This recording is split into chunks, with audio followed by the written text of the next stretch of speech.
नमस्कार साथीहरू, आज म तपाईहरुलाई चाहिँ बाइक सर्भिसिङ गर्न दिँदा वा बाइक बनाउन दिँदा चाहिँ हामीले के कुरामा ध्यान पुर्याउनु पर्दछ त्यस बारेमा बताउन गइरहेको छु। तपाईहरुले भन्नु होला बाइक त मिस्त्रीले बनाइहाल्छ, तर हामीले चढ्ने बाइक अथवा जुनसुकै वस्तु होस्, हामीले प्रयोग गर्ने वस्तु त्यसमाथि चाहिँ सामान्य नलेज हुनु चाहिँ जरुरी छ। जस्तो कि हामी बाइक चढ्दै छौं भने त्यसको बेसिक कुरा चाहिँ हामीमा ज्ञान हुनु पर्दछ, अन्यथा त्यसको लाभ चाहिँ अर्को दोस्रो पक्षले उठाउने गर्दछ। अब सबै मिस्त्री नराम्रो हुन्छ भन्ने हुँदैन, तर केही मिस्त्रीहरुले चाहिँ हामीलाई ठगिरहेको हुन्छ। केही नभनौं 75% मिस्त्रीले चाहिँ हामी सबैलाई ठगिरहेको हुन्छ। तसर्थ यसमा चाहिँ हामी नै सचेत हुनु जरुरी छ। बाइक सर्भिसिङ गर्नु भनेको चाहिँ तपाईको बाइकलाई एकदम हेल्दी राख्नु हो। हैन, तपाईले चलाउँदै गर्दाखेरि चाहिँ तपाईको त्यहाँ पार्टपुर्जामा खराब आउन सक्छ अथवा अनहेल्दी भइरहेको बाइकलाई चाहिँ पूर्ण रूपमा हेल्दी बनाउन सर्भिसिङ गर्नु हो। तसर्थ मैले त के पनि देखेको छु भन्दाखेरि तपाईले मिस्त्रीको विश्वासमा चाहिँ छोड्नुहुन्छ बाइक सर्भिसिङका लागि। मैले चिनेको मिस्त्रीले के गर्दो रहेछ भनेर मैले हेरेको, उसलाई उसको ग्राहकले चाहिँ यो बाइक सर्भिसिङ गर्दै भनेर छोडेर जान्छ र उसले सर्भिसिङमा के गर्दो रहेछ भनेर मैले हेरेको। र उसले मात्र हैन, मैले प्राय मिस्त्रीले यसै गरेको देखेको छु। सर्भिसिङ भनेको उले के गर्छ भन्दाखेरि एउटा मोबिल चेन्ज गर्छ, एयर फिल्टर सफा गर्दिन्छ, तपाईको अब चेन लुज छ भने टाइट गर्दिन्छ र सफा पनि गर्दैन, त्यही पानीले त्यो पानीको फुवाराले हान्दिन्छ र क्लच वायर र एक्सिलरेटर वायर चाहिँ पेट्रोल राखेर सफा गर्छ। यति नै हो उले गर्ने सर्भिसिङ भनेको। प्राय मिस्त्रीले चाहिँ सबैले यसै गर्छ म भन्दिन, प्राय तपाईले विश्वासले छोड्ने मिस्त्री जति पनि छ उसले गर्ने भने यति नै हो। र यदि गरे बापत चाहिँ तपाईलाई मोबिल चेन्ज गरेको भनेर 700-800 लिन्छ, त्यो बाइक उसको सर्भिसिङ चार्ज 400-500 लिन्छ। तसर्थ मैले भन्ने गरेको छु, सर्भिसिङ गर्दा पनि तपाई सकेसम्म मिस्त्रीकै अगाडि बस्नुहोस् र उसले के गर्छ राम्रोसँग हेर्नुहोस्। उसले सुरु के गर्छ सबै कुरामा चाहिँ ध्यान चेक गरेको छ कि छैन। यदि अहिले मैले भनेको कुरा मात्रै चेक गर्छ भने चाहिँ त्यो मिस्त्रीकोमा अर्को चोटिदेखि नलाँदा पनि हुन्छ। सर्भिसिङ भनेको त्यति मात्र हैन, तपाईको बाइकको केम्चेनको साउन्ड देखि लिएर ट्यापिट साउन्ड देखि लिएर इन्जिनको साउन्ड कस्तो छ हैन, त्यो पत्ता लगाएर चाहिँ अब त्यसको समाधान गर्ने, यी चाहिँ सबै सर्भिसिङ भित्र पर्छ। यदि तपाईको बाइकको चाहिँ इन्जिन जान लागेको छैन, धुवा फाल्दैन भने अथवा साउन्ड बिग्रेको छैन भने चाहिँ कम्तीमा पनि त्यति नहुँदा पनि एउटा मिस्त्रीले चाहिँ के गरेको हुनुपर्छ भन्दाखेरि तपाईको अगाडि पछाडी टायरको बेरिङ चेक गरेको हुनुपर्छ।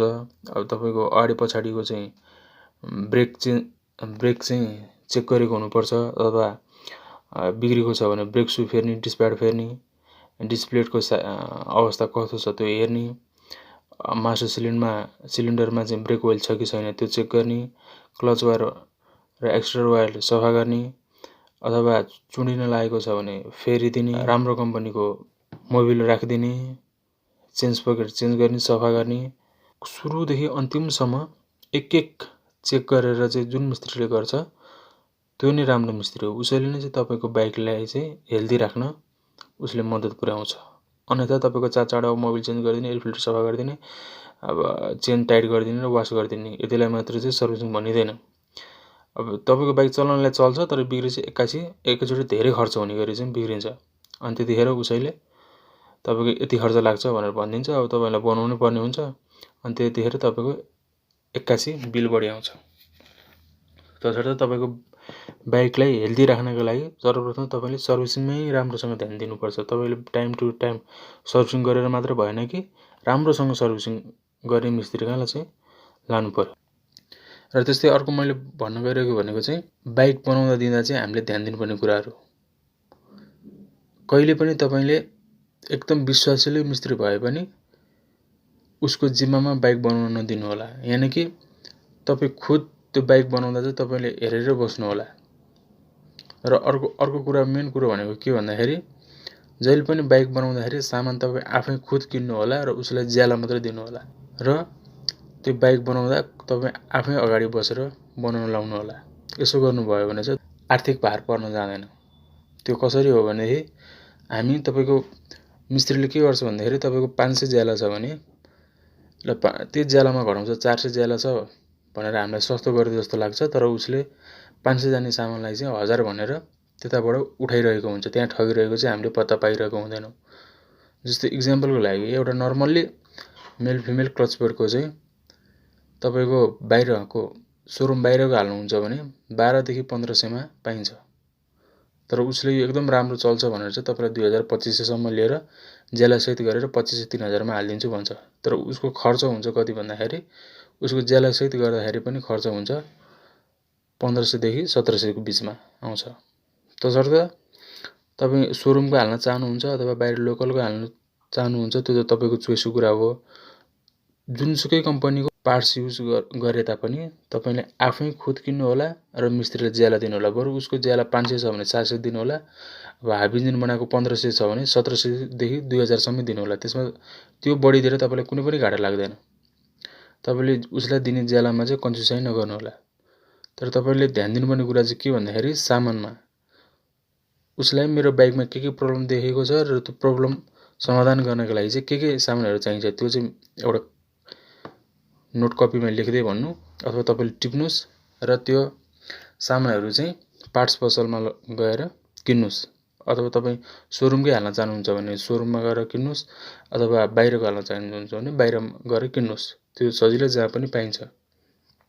र तपाईँ खुद अगाडि बसेर चाहिँ बाइक बनाउन लाउनुस् र उसलाई ज्याला मात्रै दिनुहोस् र उसले भनेको ज्याला भन्दा बरु 2-400 बढी दिनुहोस्। मिस्त्री पनि खुसी हुन्छ र तपाईँको बाइक पनि एकदम राम्रो हुन्छ। आजभोलि के देखिन्छ भने 4500-5000 मा हाफ इन्जिन बन्छ भन्छ। हो बन्छ, तर तपाईँको जेन्युन सामान हालेर कहिले पनि कुनै पनि हालतमा चाहिँ 4000 देखि 5000 भित्रमा हाफ इन्जिन बन्दैन। त्यो असम्भव कुरा हो। त्यसको मतलब के भन्दाखेरि त्यहाँ एकदम कमसल सामान हालिएको छ र त्यसमा तपाईँले सोध्नु होला त्यसमा उसले कुनै पनि ग्यारेन्टी लिँदैन। तपाईँले बनाएको हप्ता दिन भित्रमै धुवा फाल्यो भने पनि उसले ग्यारेन्टी लिँदैन। यसको मतलब के हो? उसले जेन्युन सामान हालेको छैन र हाल्नै पर्यो पनि एकदम सीमित लिमिट मात्रामा चाहिने मात्र हालेको छ।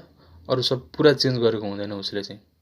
जस्तो कि धेरैले के गर्छ भन्दाखेरि मैले के पनि देखेको छु भने हाफ इन्जिन भन्नुको मतलब तपाईको यही नै भन्ने हुँदैन।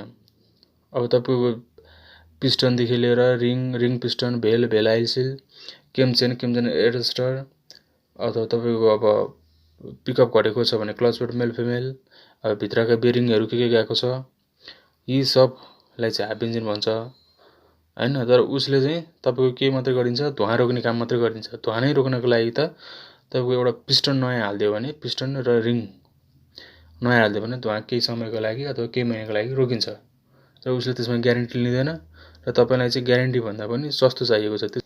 बरु तपाईले 2-4 हजार बढी खर्च गर्नुस् र 2-4 वर्ष बढी चलाउनुस्। त्यसमा तपाईको समय पनि बच्छ र हिसाब गर्दै जाँदाखेरि चाहिँ तपाईको पैसा पनि बच्छ। त्यही भएर इन्जिन भित्र म त के रिकमेन्ड गर्छु भने इन्जिन भित्रका सामानहरु चाहिँ सकेसम्म सक्नुहुन्छ भने सोरुमकै हाल्नुस् र बाहिर जति पनि फेर्न सकिन्छ सजिलै ती चाहिँ बाहिर लोकल हाल्दा पनि केही फरक पर्दैन।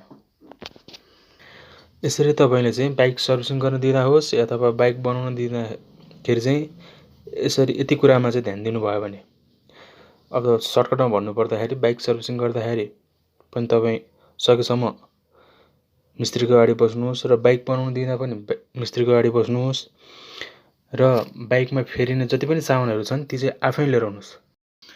हामी प्राय मिस्त्रीसँग केमा किचकिच गर्छौं भने उसको ज्यालामा किचकिच गर्छौं। हामी कहिले पनि मिस्त्रीको ज्यालामा किचकिच नगरौं किनकि उसको पनि श्रम हो। उसको श्रमको ज्याला उसले पाउनु पर्छ र हामीले किचकिच गर्नु हुँदैन र हामीले त्यसमा किचकिच गर्यौं भने उसलाई पनि काम गर्न त्यति जाँगर लाग्दैन। तसर्थ उसको श्रमको ज्यालामा चाहिँ हामी किचकिच नगरौं। हामी केमा चाहिँ सतर्क रहौं भने सामान किन्न जाँदाखेरि चाहिँ अथवा सामान चाहिँ हामी आफै लिएर आउँ। आफ्नो बाइकमा जे चेन्ज गर्न लागेको हो त्यो सामान चाहिँ हामी खुद लिएर आउँ। मैले धेरै ठाउँमा देखेको छु तपाईको 2500 पर्ने टायर 3500 मा फेरिरहेको हुन्छ। 1800 देखि 2000 मा पाइन्छ ब्याट्री तपाईको 3035 लिइरा हुन्छ हैन। अब यस्तो कुरामा चाहिँ मिस्त्रीलाई हामी विश्वास गर्छौं के। तसर्थ तपाईको जुनसुकै सामान होस् अब टायर ब्याट्री चेन्ज पकेट तपाई आफै किन्न जानुहोस् र फेर्नको लागि सकेसम्म तपाई आफै अगाडि बस्नुहोस् र फेर्न लाउनुहोस् र उसको ज्याला दिनुहोस्। बरु उसले अब चेन्ज पकेट फेरेको मानौँ 200 लिन्छ भने 250 दिनुहोस्। त्यो केही फरक पर्दैन त्यति 50 रुपियाँ दिएर तपाईँलाई। यस पछाडिको भिडियोमा चाहिँ अब आगामी दिनमा चाहिँ म तपाईँलाई के कुराको पनि जानकारी दिनेछु भने नर्मल्ली अथवा अहिले चलेको नेपालमा भनेको मिन्डा अब एक साइडको ब्याट्रीको चाहिँ अब 4 एम्पियर 5 एम्पियर 9 एम्पियर हुन्छ। यिनीहरूको चाहिँ नर्मल्ली चाहिँ प्राइस कति हुन्छ अथवा टायरको एमआरएफको सिटको टिभिएसको एभरेजमा अथवा नर्मल्ली कति पर्छ अथवा त्यसको चाहिँ म जानकारी दिनेछु, जसले गर्दा चाहिँ तपाईँलाई चाहिँ मिस्त्रीले ठग्दैन हैन। एउटै टायरमा तपाईँको चाहिँ 500,000 खाइदिन्छ र तपाईँ चाहिँ किसी चाहिँ केमा गर्नुहुन्छ भने टायर चेन्ज गरेको ज्यालामा गर्नुहुन्छ। त्यसो कहिले पनि नगर्नुहोस्। उसको ज्यालामा कहिले पनि किसी चाहिँ नगर्नुहोस्। उसको ज्यालाभन्दा बरु थपेरै दिनुहोस्, उसलाई हौसला हुन्छ। तर सामान चाहिँ आफै लिएर आउनुहोस् र अगाडि बसेर चेन्ज गर्न लगाउनुहोस्। र मेरो भनाइको तात्पर्य यो होइन कि फेरि सबै मिस्त्रीहरू चाहिँ खराब हुन्छन्, तपाईँलाई सबै मिस्त्रीहरू ठग्छन्, सबै मिस्त्रीहरू ठग हुन्छन्, त्यो पनि होइन। तपाईँको 25% मिस्त्री चाहिँ जेन्युन हुन्छन्, उनले राम्रो काम गर्छन् भने 75% चाहिँ ठगै हुन्छन्। यो चाहिँ म ठोकेरै भन्छु। र ती 25% जेन्युन मिस्त्रीले चाहिँ मलाई के पनि भनेको छन् भन्दाखेरि उनीहरूको कारणले गर्दाखेरि जुन 75% ठग्छन्, सर्टकट काम गर्छन्, उनीहरूले चाहिँ हाम्रो मिस्त्री पेसा नै धब्बा लगाइदिए भन्छन्। त्यो हुनु पनि हो। अब तपाईँको 2 महिना 4 महिना 6 महिना साउकोमा काम गर्ने, त्यसपछि छुट्टिएर आएर आफै सटर खोलेर बस्ने, अनि त्यसै हामीलाई लाग्छ अब वर्कसप लेखेपछि त विश्वास गर्नु पर्यो। अब उसले चाहिँ अब बनाइरहेको हुँदैन कि उसले सिकिरहेको हुन्छ क्या तपाईँको बाइकबाट चाहिँ। हामीलाई लाग्छ हाम्रो बाइक बनाइरहेको छ, तर उसले चाहिँ हाम्रो बाइकबाट सिकिरहेको हुन्छ। अब बिग्रियो भने उसले के भन्छ, तपाईँले पहिला कमसल सामान हाल्नु भएको रहेछ, त्यही भएर बिग्रियो भन्छ। अब बन्यो भने त अब ऊ आफैले जस लिने भइहाल्यो। तसर्थ जहाँ पाए त्यही चाहिँ बाइक नबनाउनु होला, एकदम जेन्युन ठाउँमा बरु कुरेरै बनाउनु होला। र अब अरू अन्यथा भनेको चाहिँ अब तपाईँको हिँड्दै बाइक बिग्रियो अथवा केही फेर्नु पर्यो भने त्यो त आकस्मिक कुरा भयो। त्यो जहाँ पनि बनाउनै पर्यो, त्यो त बाध्यता नै भयो।